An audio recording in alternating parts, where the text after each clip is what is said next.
What if our environments could tune themselves to the way we think? In this mixed roundtable with Bureau, we chart how to create more inclusive spaces, how to balance stimulation with serenity, creating environments for focus in a distraction-filled world. And we ask if creating environments with neurodiversity in mind actually creates better spaces for all of us. Focus by design, making space for every mind in a distracted world. We're here to talk about how we can facilitate more inclusive spaces, how designing for neurodiversity actually might help create environments that are better for all of us. But before we dive into the discussion, let's go around the table, and if you can just introduce yourself and tell us what your idea of a perfect focused space is. Hi, I'm Edel Statham. I'm a design lead for Lloyds Banking Group, and my ideal focus space is somewhere loud where I can move about and really kind of just get into it. Okay, so my idea of hell then. Yeah, very loud music. Tim. Hi, Tim Hatton, so HOK, so we're an architectural firm. My ideal focus space, I don't think I'm one for locking myself away in a room. So I think very similar. I think like the buzz and the energy of a space is probably where I'd find myself being able to focus a lot better than being locked away and drive myself insane. Justine Fox, Studio Justine Fox. I'm a colour specialist focused on the built environment. For me, I'm like pretty sensitive to colour and noise. So I don't like a pure white box, but tints, pastels of. I am Ruth Bussman. I'm a design leader and strategist, a sustainability advocate and design council expert. My idea of focus, or what helps me focus, as I found out the other day, is actually with the football on in the background. It's the kind of white noise that helps me get certain types of tasks done quite well.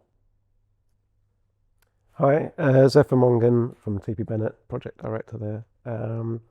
I actually focus really well on the train, weirdly, as long as I've got a table.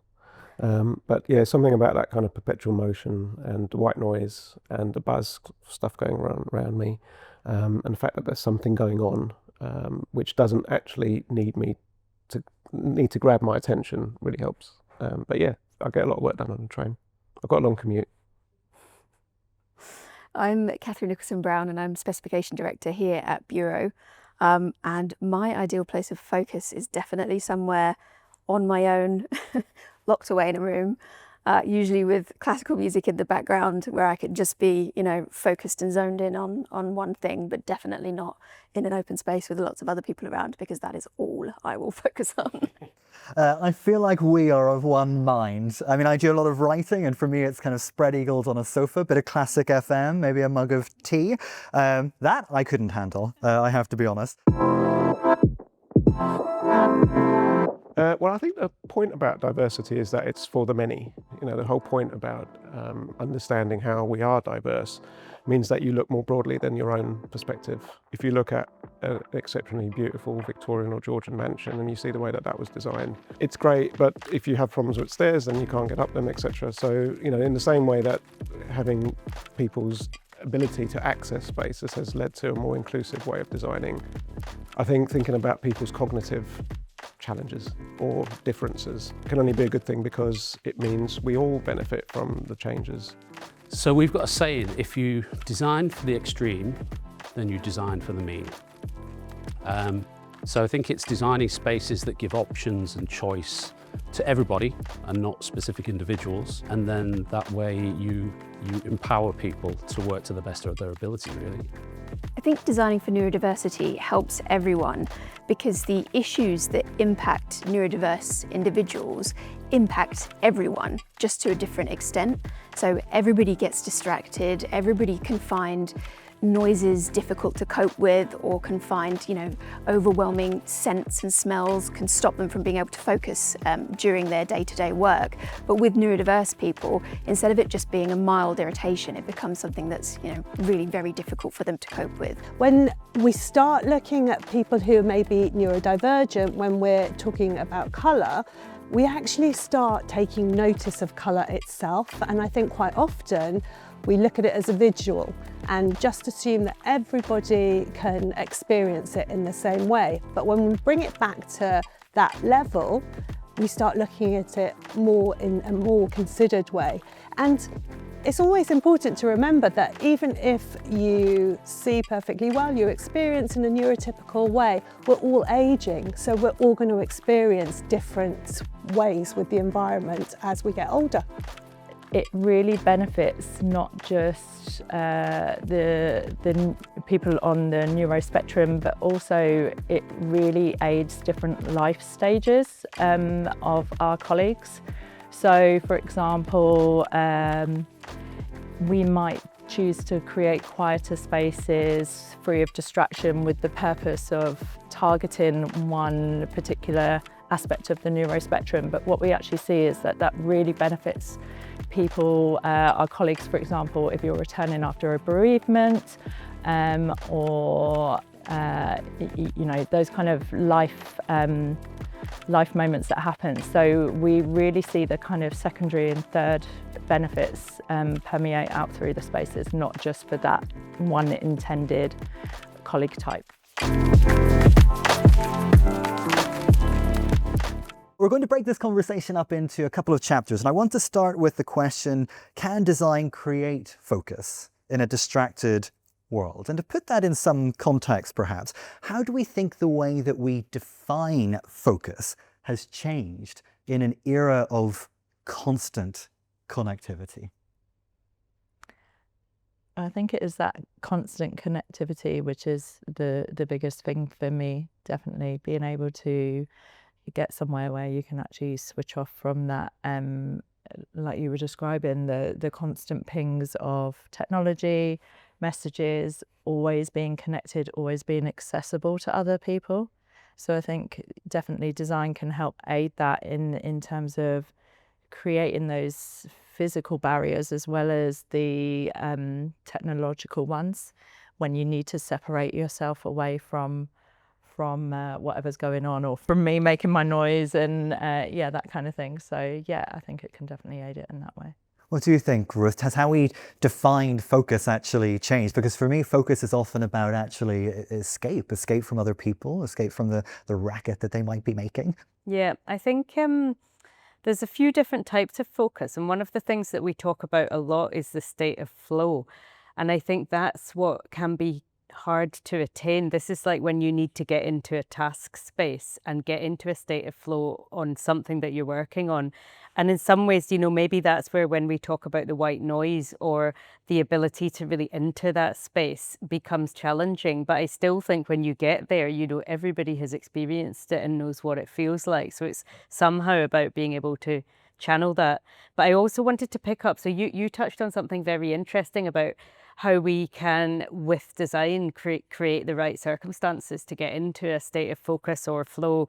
And you talked about barriers, and there's a few different ways that we can address it with design and create behaviours through design. One of them is through creating types of barriers in place that make people want to do something else. And the other thing is about enablement. So it's about opening doors through the way that we design and making something a bit easier. So there's a few different ways through design that we can create the right circumstances for focus.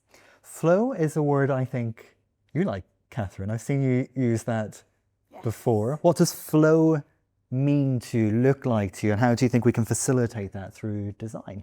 I think flow is probably the healthy version of hyperfocus, which is something, a state that I will often enter, where I'm just completely immersed in the activity that I'm, focused in on. And I find, for me, when I can get into that state of flow, I can just create and get work done so much easier than when you keep getting distracted by different things. So I think it's just that state of complete focus and attention on a task that you're doing, that just kind of every activity then flows from that. But do we think designers are slightly guilty of creating environments that are over-stimulating? We talk about sensory layering, strong branding, an emphasis on experiential design where you have to constantly be feeling something or doing something in a space. So actually, is design slightly guilty of creating environments that seem to be at odds with this idea of perhaps quiet focus? Justine, as a colour expert, you must have a thought on that. Well, I think it's really looking at whether it's done well or not. So, I mean, if it's done well, everything should sink in together. It should feel intuitive. It shouldn't be an overwhelm at all. It should be this kind of like subtle buzz. And that's very much something that you would do with colour. You know, you're not looking for all of these places to have this like buzz and shout, but there should be opportunities to access it in different ways. And then, you know, the relationships then between the colour, between the shapes, between the textures, the scent, all of that should like create this unified. And I think that's what stops it being distracting. I think the distraction comes from something jarring, something that instinctively we know just isn't right, whether we consciously think it or not. Tim, do you think designers are perhaps a little guilty of creating spaces that overstimulate us? I think we are, to a point. I think sometimes we're guilty of creating experiences that fight against each other. You know, spaces that they compete for that experience as you move from one to the other. And I think, just as Justine said there, you're probably looking for something that's a little bit more harmonious, and that's probably what's missing. And you know, as a designer, you want to create the experience, and I think you can over sort of design that to a point. Yeah. What is it about the train that you love so much? Overstimulation is necessary for me to get into a sense of flow. It's almost like I have to tire my brain out to then get into a place where I can focus on one thing. And actually my state of flow tends to come either on the train or very late at night when I'm actually out of distractions. It's interesting you say that, because a designer that I used to work with always used to say, always put a sketchbook by the side of your bed or a notepad, because you're so stimulated throughout the day with things that are happening, ideas that you can't necessarily process throughout the day because you're not thinking them through thoroughly enough. And it's that moment where you kind of lie down at night at bed where everything starts to shut off, everything starts to quieten down, and all of a sudden you get that little moment where you go, oh, well, it was really obvious. You know, that I've been trying to think about that all day. And the answer was there all the time, but you just needed that little bit of time just to process that information.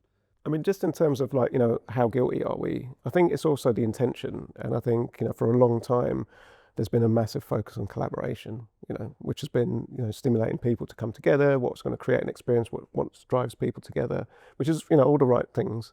And I think, you know, the pandemic was probably a really good point where everyone had to disperse and go into their own space. And certainly for me, what you described happened. It was like from all of that stimulation, suddenly the ideas started flowing in a way that they never had before. So rather than it being a really uncreative time, it was the opposite.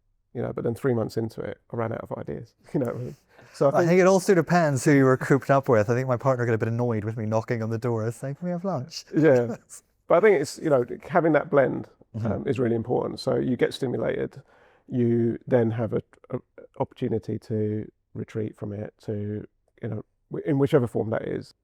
I want to come back to you, Ruth, because you did pick up on some of these ideas that we can design for focus. But to play devil's advocate a little bit, is focus actually something that we design for, or is it a behavioral and cultural issue rather than a spatial one? So is it more to do perhaps with the culture that is facilitated in a space more than the actual design cues themselves?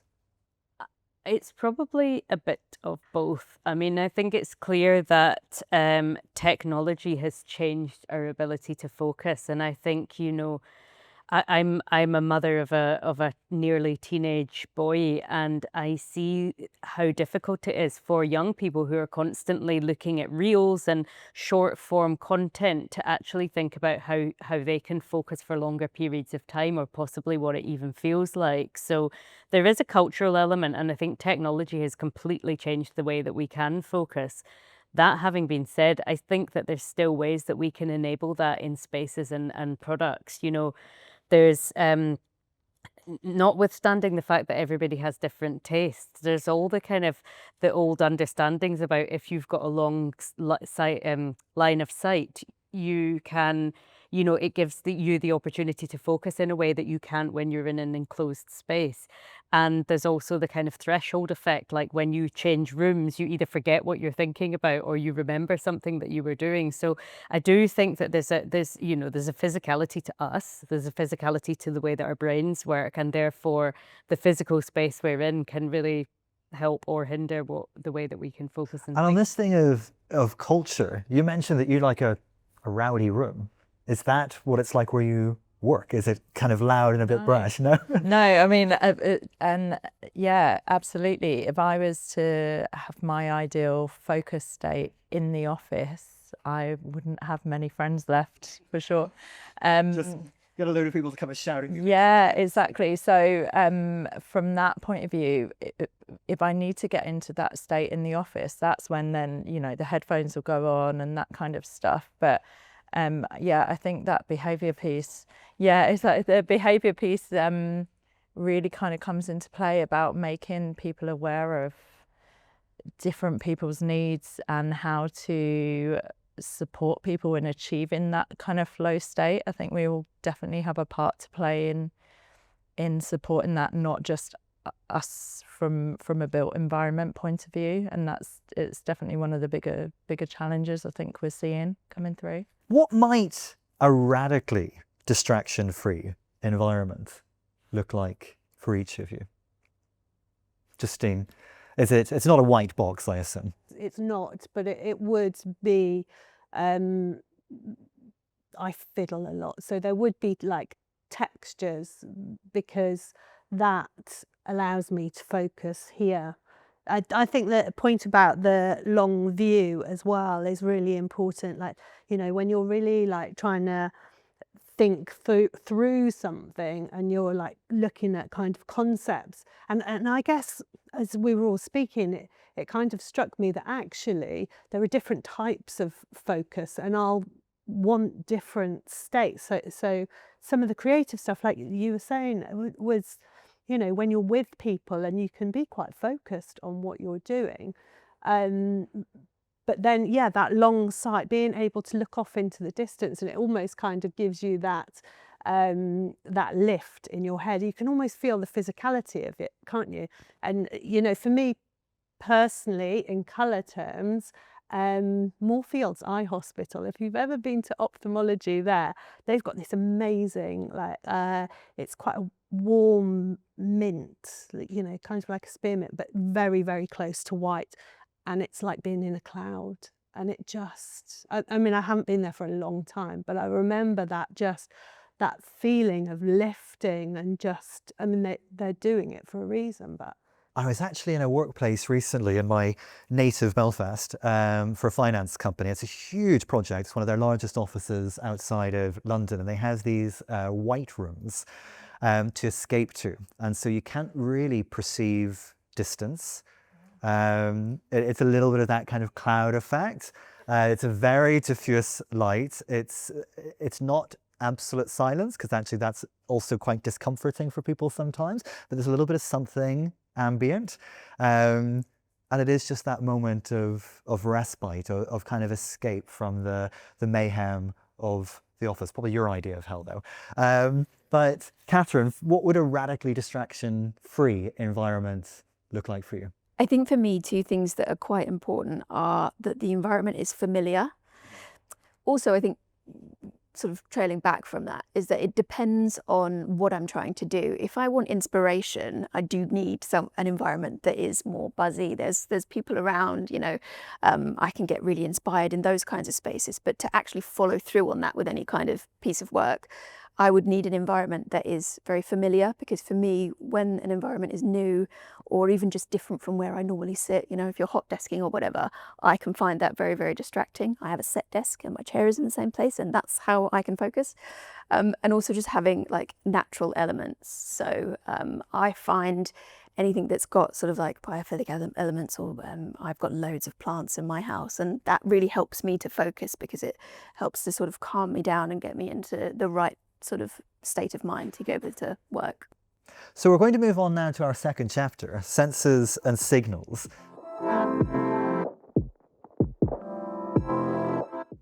All the spaces that we live with these days basically make common assumptions that everybody has the same expectations, norms and experiences when they're using the space. And I think it can cause all sorts of problems. We're increasingly overloading our spaces and environments with sensory stimulation, and I think that's one of the main things that can cause real difficulty for people who find some of those things challenging, whether that's light or whether it's sound stimulation or whether it's about texture and colour in spaces. I think, you know, it's about creating an experience, and stimulation is the experience, and I think sometimes we're not really considering that that can be a real issue for some people. Open plan offices, for example, there's a particular type of person that really thrives in that environment, and they love the social aspect and they love the buzz that creates. But then there are many other people that really struggle to focus and struggle to do their best work whilst their senses are being sort of bombarded with all of this different information. So I think that's where sometimes the workplace goes wrong, is just designing around this idea of normal that really doesn't exist. What environmental influences do you think most strongly influence focus? I know for me, for example, lighting is really important. There's nothing worse than sitting under a strip light. The big light is banned in our living room, especially if I'm trying to get anything done. There's lots of clicking of lamps. But what do we think those key environmental influences are that shape how well we can focus in a space? I think if anybody here has ever done like a post-occupancy survey, you've probably hit the nail on the head. Light is probably the first one. Sound is probably the second one. And then temperature is probably the third. But it probably depends on you know, the type of person you are and what you look for. You know, if you think about neurodiversity in people, you've got hypersensitive users, and they're the people that seek out, you know, sensory distractions, and you've got hypersensitive users that are avoiders. So you know, I think it kind of depends on who you are and what type of environment you require. But yeah, I think if you can start with those first three, then you're probably on the right track to resolve some of those issues.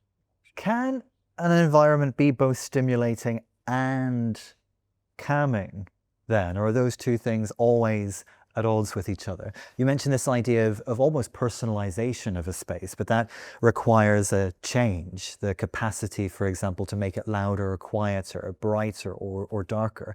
But actually, in something that doesn't necessarily have that mode of change, can an environment be both calming and stimulating at the same time, or is that just impossible? Yeah, I think we sort of did it by accident once, actually.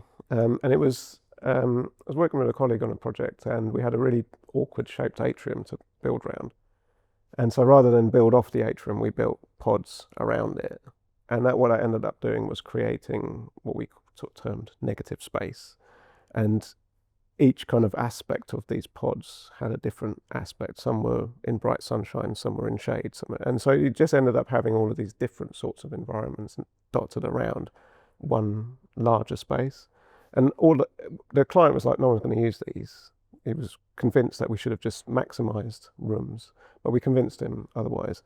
And it ended up being incredibly popular, because people could seek out the pockets that suited them, and they were slightly different, each of them, albeit in the same environment. Do you think an environment can be both things at the same time? I think yes, at the same time, and also can be flexible. So you've touched on something interesting. I've been working a bit in hospitality recently, and there's a lot of conversation about flexible spaces, you know, and a lot of hospitality, and particularly I'm thinking hotels, convention centres, are built as big empty boxes. So the things that we design and the furniture that we design to help transform spaces in different ways at different times becomes very important. And that's how hospitality is working now. And in the space of something like an hour, operators have to change it from being a banqueting space into 4 different spaces that are doing 4 different things. So in the sense of being able to create different sensory environments, I think you can do that as well. And you can use the furniture and the products that you've got inside a space to transform those spaces in different ways for different purposes. And adaptability is key. I was recently up at the new Hoxton in Edinburgh, and there was a moment in the kind of lounge bar where it kind of hit 7:30 on the nose, and clearly something was timed and the lighting entirely changed. And the mood of that room was transformed from a kind of co-working, buzzy, daytime space into something that felt very relaxed. The audio track changed to create a different acoustic profile.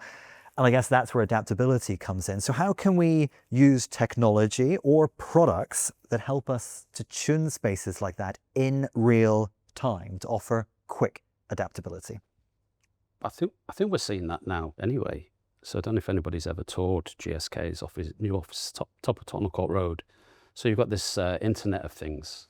So we've got the ability to know how space is performing.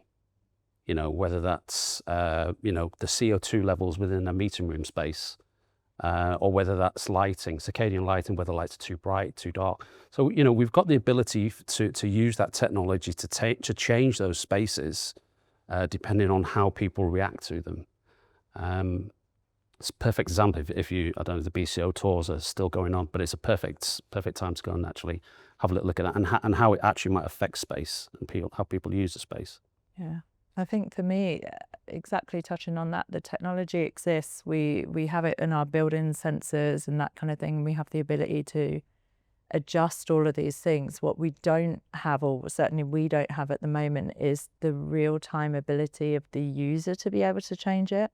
It's all controlled either centrally or from a facilities management point of view, and we do it more from eco perspectives and that kind of thing. There's a way in which you could almost have that. So we have lots of apps now for our colleagues to access different things and even like order their coffees and that kind of thing. If there was a way that you could real time almost like report back how you were feeling at that bank of desks in this particular point of the office, it's almost like if you got enough hits to say you're all feeling cold or unhappy or whatever. How does one balance that though? Because it supposes that everyone is in agreement. Disco, yes, exactly. So where is that line then between creating a space that works for one and creating a space that works for all? Is there one size fits all? I think there's a challenge, and I think office spaces, yes, in hospitality. So I have personal experience of family members who have neurodiversity and they struggle with restaurants with music. So I've spent a lifetime trying to find dinner spots that have no background music. But obviously, for many people, you go into that environment, we're not used to that, and it feels like it's empty or there's something missing. And that is a big challenge. How do you balance that? People who really struggle with that level of overstimulation and the general population who finds that it adds to the ambience. I mean, how do you find that, for example? Because I personally don't think that I would enjoy going into a restaurant that was silent except for the noise that we were creating. I would feel a little overheard, a little self-conscious. Yeah. I think it would make me feel quite discomforted. It's actually, because you're not used to it now, but the sound of diners is actually massive, and actually it's kind of convivial because you're just hearing lots of people enjoying themselves. I think it's a challenge if you're the first in there. It's a pretty pin drop experience, but when it's full, I think you don't necessarily notice the lack of music. And yet I can imagine that what might be termed a bit of a racket by some people, that could be very unappealing. So I'm wondering how different neurotypes experience the same sensory landscape differently. I know this is something you've actually done quite a lot of research on, Tim. You could have something that lighting, for instance, you could find that lighting is fine for the majority of your office, but it's actually debilitating for somebody else who's sensitive to that. Same with noise, same with temperature.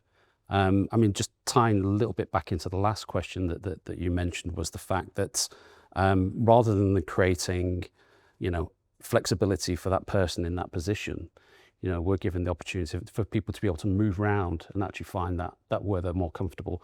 So, you're not distracting other people in terms of you dimming the lights or, increasing the sound or whatever it may be. But you are finding space, and it depends on the spatial sequencing of how that space is planned, that they can find the right space to be able to work at the best of their ability.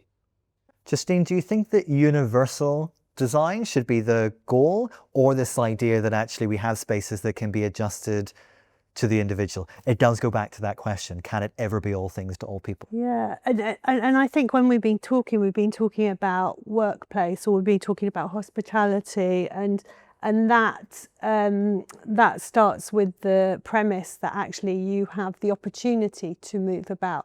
But if you go back and think about something like education, and particularly this hard drive to be inclusive within education, and actually, as Tim mentioned, if you were going to split people up very roughly, it would be into hypo sensitivity. But we're expecting these kids to be stuck in this environment for, it could be an hour at a time. They have no opportunity.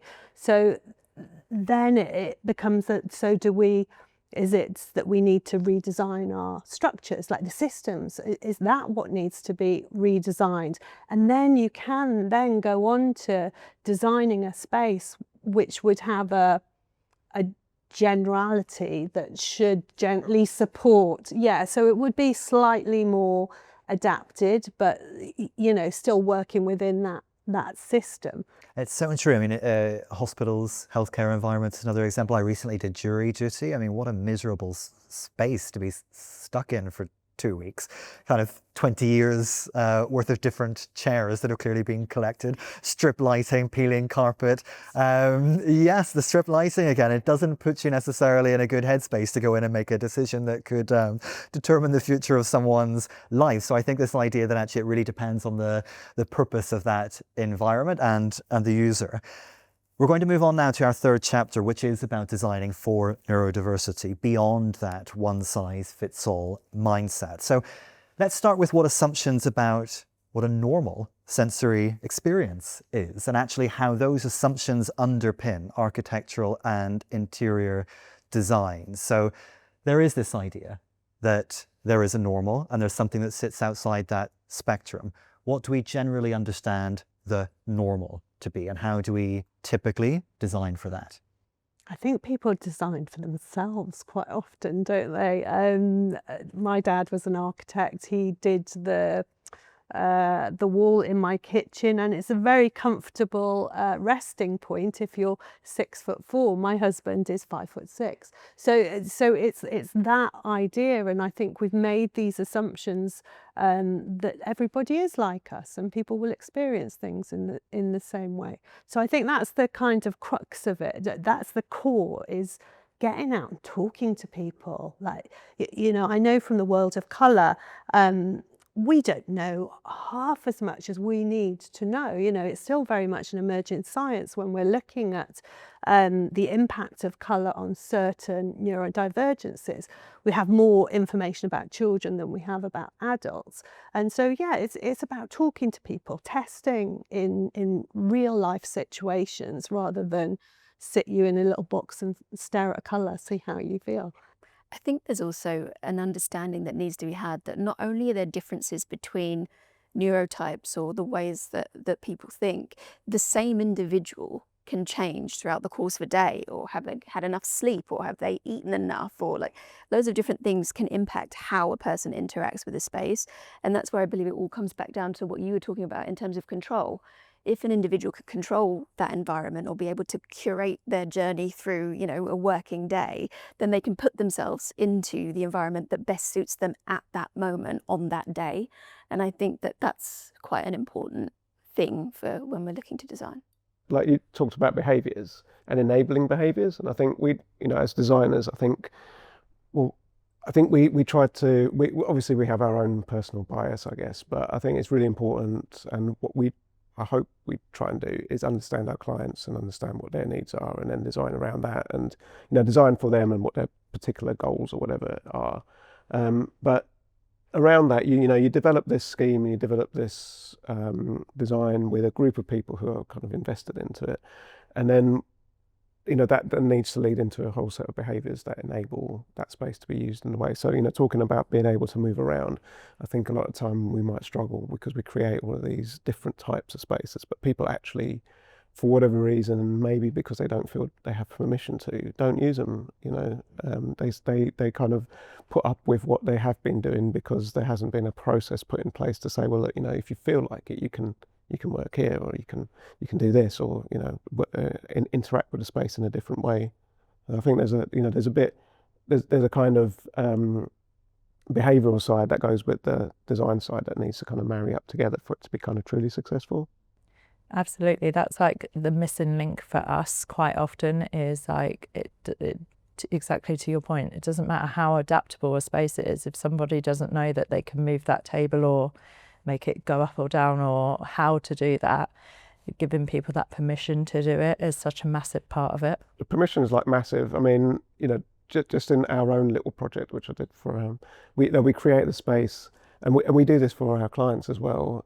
But even in our own office, some of the younger members were like, "Oh, I can't go and sit there," because it's a comfy seat, But of course they were allowed to, but they hadn't been given that permission, or they hadn't felt they'd been given that permission. Yeah, it has to come from the top down, really, doesn't it? Yeah, it does.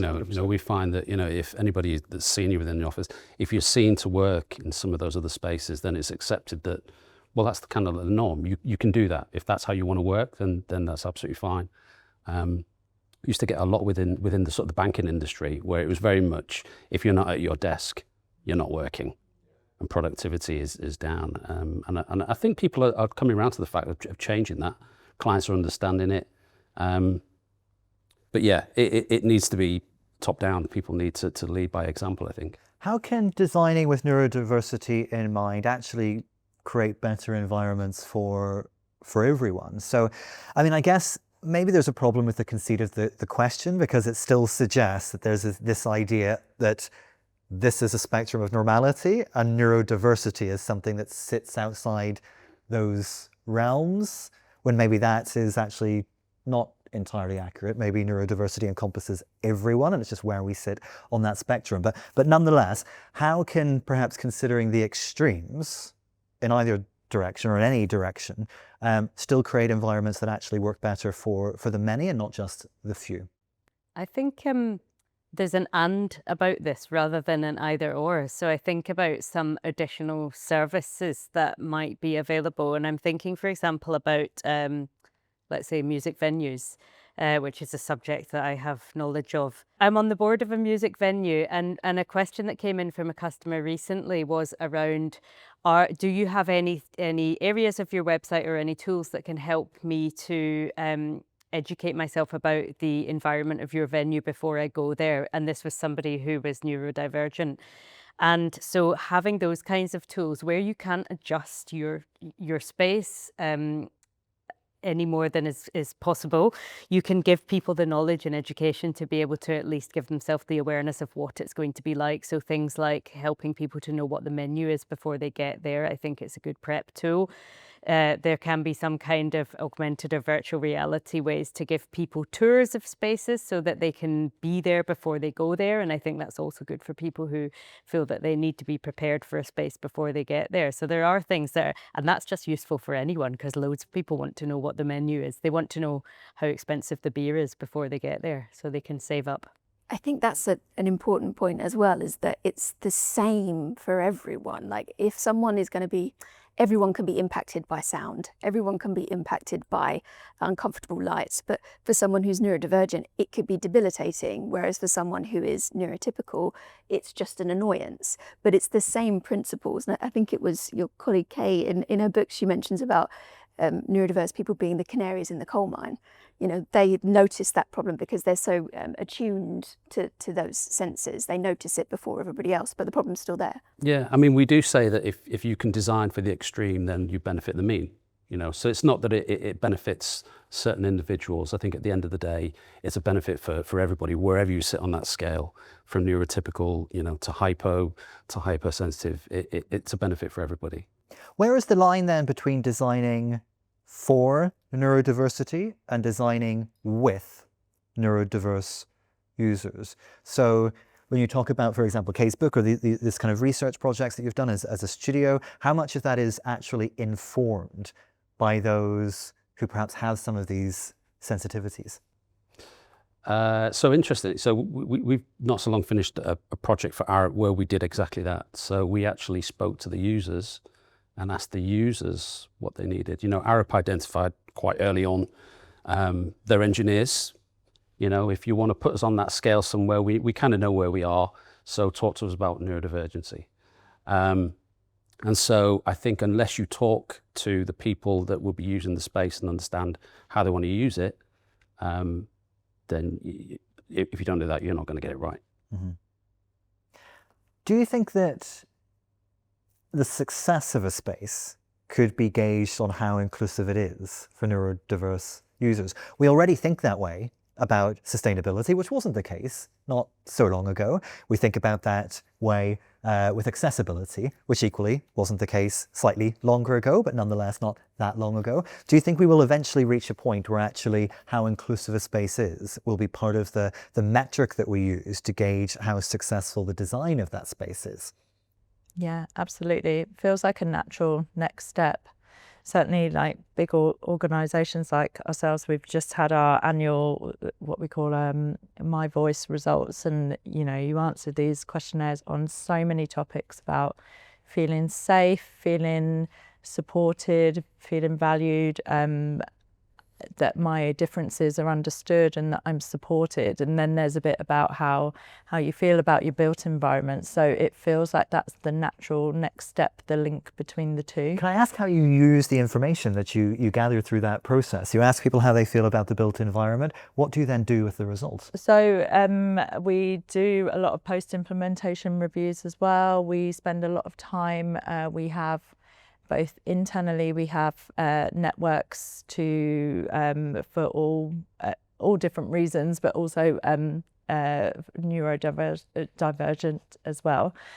So we really kind of take that to heart. So we literally try to introduce the variety of spaces.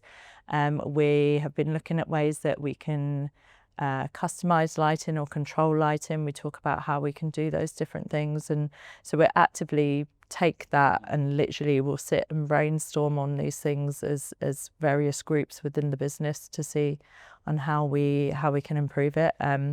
We're doing a lot of things around like sensory mapping and that kind of stuff. I was literally doing some stuff on one of our buildings this morning for that. So yeah, we're really trying to actively take it forward. But I think, yeah, having that measurement tool is a great way to kind of keep you straight on, are you achieving it? And I mean, you could probably use Copilot to work out on those results, the people that are happy with their workplaces. Are they also the people that are saying they feel supported as well, and potentially make a link between the two? So I think we're quite close to it. Do you think we'll get to a point where we look at how inclusive spaces are and we use that as a barometer for how well they've been designed? Also, when we talk to our clients, it's something that we're hearing more and more that's important to them as well. So it becomes a natural kind of progression. You know, it becomes part of the brief, becomes part of the selection process, it becomes then part of the norm, and then it becomes something that you measure success against. So yeah, I guess why not? What do you think, Ruth?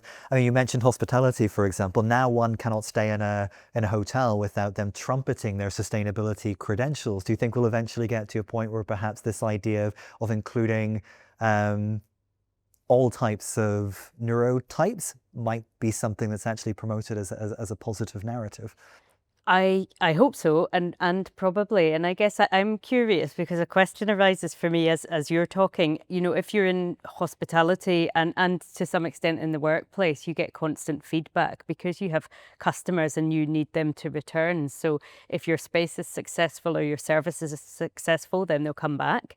I think one of the things that we as designers who are creating the spaces can do is extend the period of review or create that iterative loop. So it's about, understanding what happened with your last project so that you can incorporate that in the next one, and where it's not successful, that you also get that feedback as a designer, not just as the operator of a space in the end.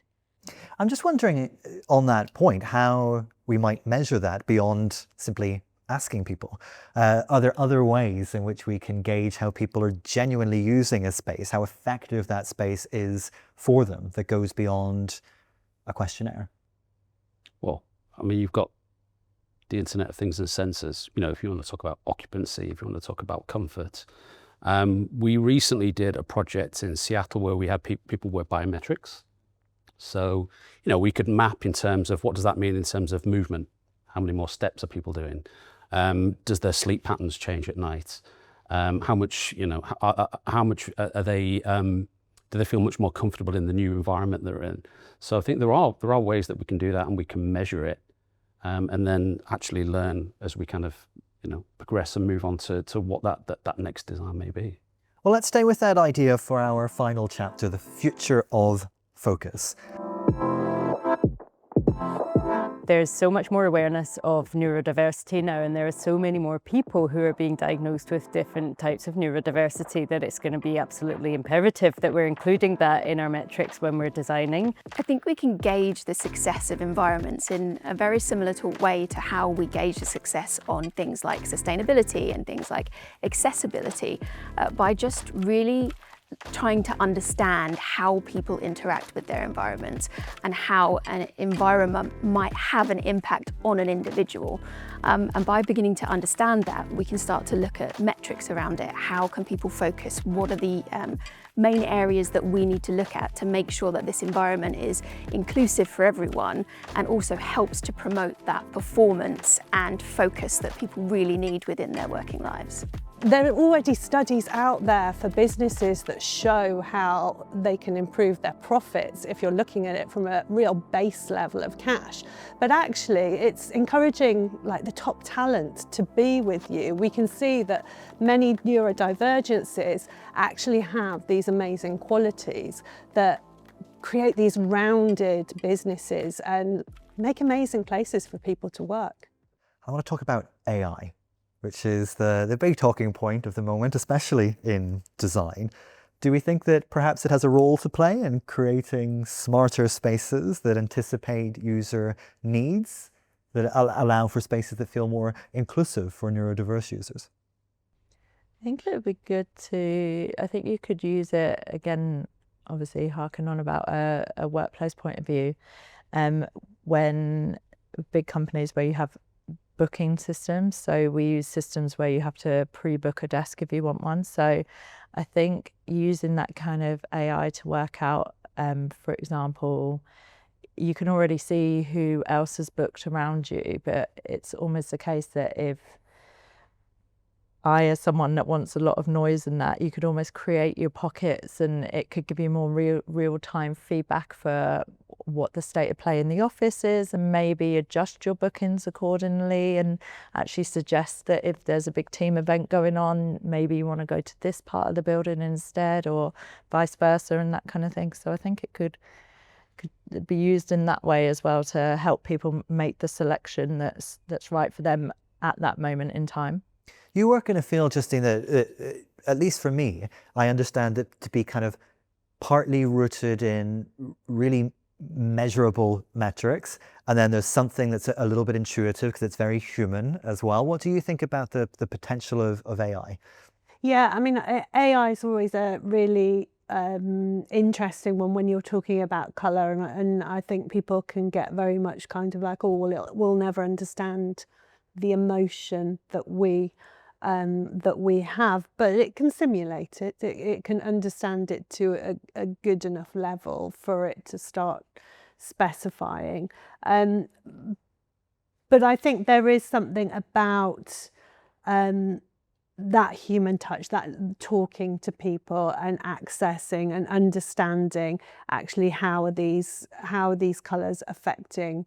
As you say, it can change from how the site specific. That's the important thing. And quite often you'll get designers, if they're asking you about neuro-inclusive design, they want a one size fits all almost. So what's the answer to it? How do I fix it with colour? And that would be my kind of wonder with AI, is would it take those kind of, okay, so this metric says this says this, and actually sometimes it's just that kind of human interaction, that there isn't one size that will fit all. It is very site specific when you're talking. This might seem like a bit of a side note, but there was a fantastic exhibition not that long ago by Rafik Anadol about the new design language of digital creativity. And it got me thinking about whether there could be a new design language that's tied into this notion of focused, centered spaces. Do we imagine that something could exist like that would change how we look at the aesthetics or the material language or the lighting language of spaces, that comes from this place of focus centricity, so we say? I'm interested by a comment that was made right at the beginning in relation to this, because I think in some ways possibly the answer is no. I don't think it's ever absolute. It's very situational and relational. And that was coming on to where you said where you focus best is in a known environment, because there aren't a lot of distractions. So there's a point where when we're creating environments that either stimulate or help us focus, it's very situational or to do with what our current norms are. So in that sense, I don't necessarily think that there are total absolutes for everything, although I'm sure that there's optimization that is constant and will travel. Yeah, no, I'd second that actually, because I think that's part of the challenge is, if you assume what a normal person needs to focus, then, perhaps it is, a quiet space with zero distractions. And we've just learned that that's not the case for each of us. Some do and some don't. So I think that kind of blueprint for this is now a focus space, it can't really exist in that way. To push back on that just a little bit, I'm wondering if there are any principles, anything that we can pull on that does in some way feel universal, in the sense that we appreciate that people experience different spaces in different ways, that we like or enjoy different things, but is there any commonality? For example, we could argue that focus is created from a position of comfort, for example. And you mentioned the idea of sight lines, which comes from the kind of Serengeti principle, that we feel comfortable in spaces in which we can see around us. It creates a feeling of safety. Are there any common Yeah, I was going to say, actually make sure that person is in a comfortable space, but what we've just learned is that our comfortable spaces are all quite different. But then I wonder, is there something that is common about what creates comfort? Because I think most people would have a shared sense of what makes for a comfortable chair and an uncomfortable chair, a comfortable pod and an uncomfortable pod. So back on that though, because the chair I sit on, that I'm comfortable on, my mum would never sit on and be comfortable on, because they got like spikes in it. She's a completely different shape. No, not dinky, but like, do you know what I mean? She's a completely different physical shape from me. So I think and age, and lots of other things. So yeah, I think it's very tricky to try and catch it all for all through a set of principles, apart from principles that are broader than the actual delivery of it, if you know what I mean. Do we all agree with that? Do we think there's any commonalities? Or? From a colour perspective, purely from a colour perspective, is that the colour relationships are universal, that they're universally appealing to us, and there are mathematical correlations between these relationships, in the same way that we've discovered that actually what nature was doing in the first place was the right way to do it, and so now we're going back to relearn that, and colour works in a similar way. So I guess that would be something that I would maybe like put onto that in terms of universal comfort. What are some of the commonalities then? I mean, are we talking really about how certain colours make us feel? Are there commonalities there? No, not necessarily. So there is this kind of like blanket of applied colour psychology, but then and there was a study 5 years ago that was like across 10,000 people, different languages, different nations, and they had an 87% 97.6% agreement on these colours and emotions. So there is like an element, but then you've got to layer on top all of our cultural, personal experiences that go with it. But no, it's the relationships between colours. So what we find harmonious or discordant, in the same way that, you know, mathematically, spirals, Fibonacci spiral will appear within plants and things like that. So it's similar with colour and with these colour relationships. And so instinctively, subconsciously, we recognise these relationships. So it doesn't mean that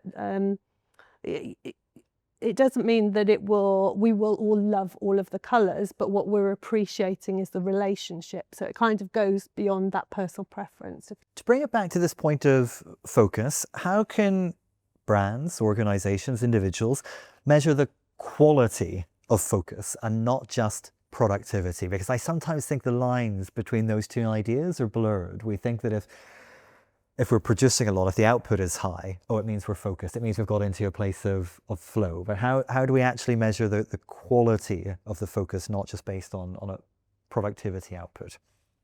Again, I keep harking on about technology, but that's really how we're doing some stuff. So we've got a big drive, for example, about making meetings more purposeful.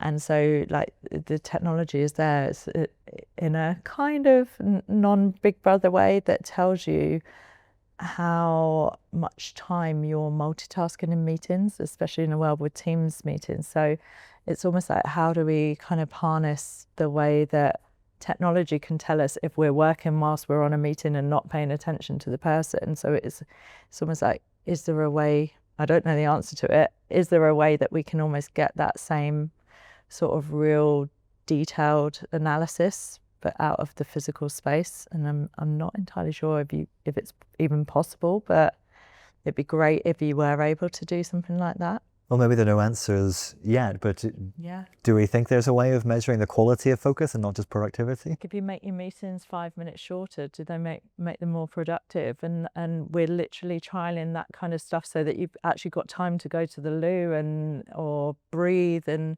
set reminders so there's the technology exists and it can help you do in the same way that you probably all have had it. You can have it set the focus time in your email, in your calendar, where it will automatically block out Teams messages so they don't come through. So if it exists in technology, what are those kind of aspects of it? So is it a case that, like, do you almost, if you're in that flow state, does that mean you don't have any technology? We're trialing some meeting rooms where we actually don't have any screens in the meeting rooms, and they're circular sofa, so you have this exact face-to-face conversation without a screen that you're looking at. We've only just put them in, so they're probably going to be highly unpopular. But it's fascinating though, because in this environment that we've just been sitting in, how frequently would you sit and have a group conversation for this amount of time and not pick your phone up to check what's happening? And I think it does help you focus more on the conversation, what people are saying. So there is something where if you find ways to cut the technology that we're constantly used to. I mean, your question about AI, that's where my mind went. You know, an app or some sort of thing that would understand what's important to you and filter out the distractions. Because every time your phone bleeps, you instinctively want to look at it because it could be something important, could be a Teams message.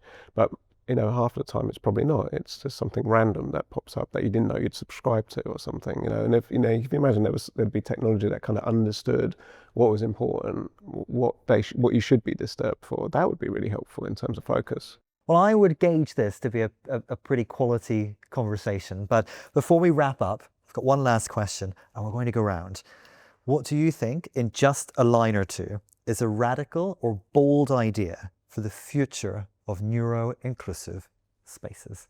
I really keep thinking about that control aspect of it, and if you took it to the extreme future kind of forward, it's like that Netflix program, what is it, Three-World Problem? Three-Body Problem? Yeah, that's it, where you put that headset on and it changed your temperature and all of that kind of thing. So yeah, if it's not possible to control it physically, do we almost bring the wearables into it to kind of help with that?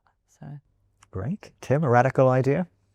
I don't know if it's radical. I think we're seeing things change. You know, we've kind of gone from like activity-based working to neighborhood choice environments. And I think, you know, as we've been talking about this, you know, what's become very evident is how the environment affects how you work, where you work, what you do, how good you are, you know.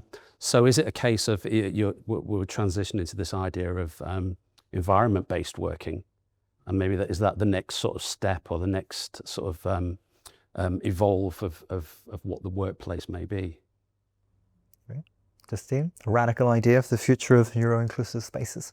Yeah, I mean, mine's always going to come down to colour, but it's not just colour, but it's that collaborative approach, I think is really important. People coming with their own specialities and working together and actually creating environments. I think what you're both saying about the choice and the kind of tech features of it are really important, and I think colour could actually play quite an important part of that. So yeah, I'm always going to be pushing for that, making sure that there are these really kind of considered aspects of it. Yeah, I think we've touched a lot on choice actually, and I'm with you about these kind of independent bubbles, but I wonder about whether we translate that for our virtual meetings as well. So you create more of a kind of sensory environment that feels enhanced for whatever you want, but it's unique to you. So you could almost be in person even when you're remote or not, if you don't want to. Yeah, I think the environment-based working is a really interesting idea. You know, putting yourself in a position where you can do your best work. I guess there's certain challenges in the practicalities of that when you're working in teams and you want to have other proximities. But yeah, I think that's a really interesting one. I think for me, it's the idea of designing for neurodiversity, and by which I mean designing for everyone, should be such an intrinsic part of design that it's not sort of othered. Just like we don't have a sustainability room, but we do have sensory rooms, we do have wellness rooms. Well, do you really need a separate place to go and sit in order to be well? Or should that not just be an intrinsic part of the overall building? Maybe it's not that revolutionary, but I think that just this focus on weaving it into the very basis of design is where we need to go. I think for me, it comes from this place that a lot of what creates problems or discomfort for people is because of the sheer weight of human intervention in terms of how our spaces have been designed and created. And actually, if you go out into environments that have much less human intervention, you find that you create a slightly more universal sense of comfort, a more universal sense of focus. And so maybe there's something in getting to a place of a connection with a more natural view of the world that isn't just about pot plants and green walls. But that's my 2 cents. Well, it's been a really interesting conversation. I just want to say a huge thank you to all of you for joining us.